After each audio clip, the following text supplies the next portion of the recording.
Hello guys, তোমরা দেখতেই পাচ্ছ অলরেডি আজকে লাল লাল ঝাল ঝাল মটন কষা হবে।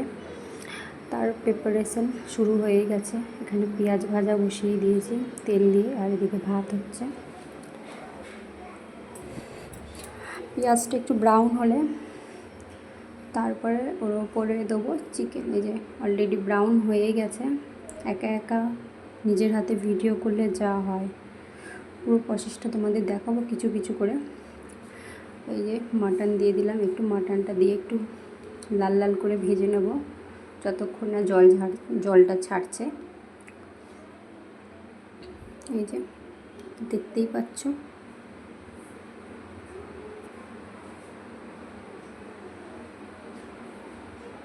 অলরেডি দেখতে থাকো। এরপরে আমি কি প্রসেসে করছি। আর আজকে অলরেডি প্রেসার কুকারে করব এই চিকেন মাটনটা। এই যে একটু লাল লাল করে ভেজে নেব। তারপরে কিছু ক্লিপ তোমাদেরকে আমি দেখাতে পারি, আমি মুখে বলে দিচ্ছি এখানে কি কি মশলাই দিয়েছি। আদা বাটা, রসুন বাটা, 2 চামচ আদা বাটা, 2 চামচ রসুন বাটা, জিরে গুঁড়ো, লঙ্কা গুঁড়ো, ধনে গুঁড়ো, হলুদ গুঁড়ো, লবণ দিয়ে অলরেডি মাংসটা পুরো ভালো করে যতক্ষণ না তেল ছাড়ছে ততক্ষণ সুন্দর করে কষিয়ে নেব। এই যে কষানো হয়ে গেছে। এরপরে গরম জল প্রেসার কুকারে বসিয়ে দিয়েছি, গরম জল হয়ে গেছে। এরপরে মাংসটা পুরো প্রেসার কুকারে দিয়ে দেবো। এই যে দেখতেই পাচ্ছ, মাংসটা আমি অলরেডি প্রেসার কুকারে দিয়ে দিয়েছি।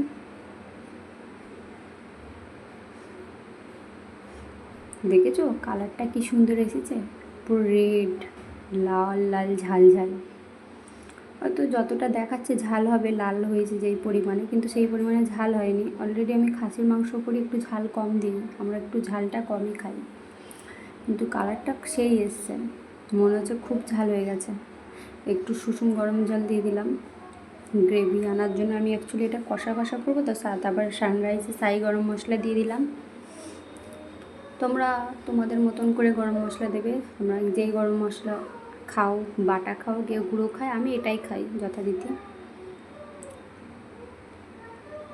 এই যে দেখতেই পাচ্ছ, মিলিয়ে নিচ্ছে একটুখানি, মিলিয়ে এরপরে দিয়ে দেবো প্রেসারের ঢাকনা।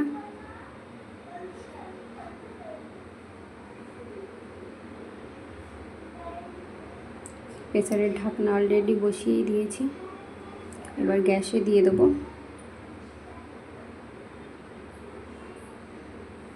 দেখতে পাচ্ছ হয়ে গেছে আমার, আর 20 মিনিট লেগেছে। তারপরে দেখো কালারটা কী এসেছে, বাও, সেই খেতে হয়েছিল না। তোমরাও করতে পারো এরকম রেসিপি।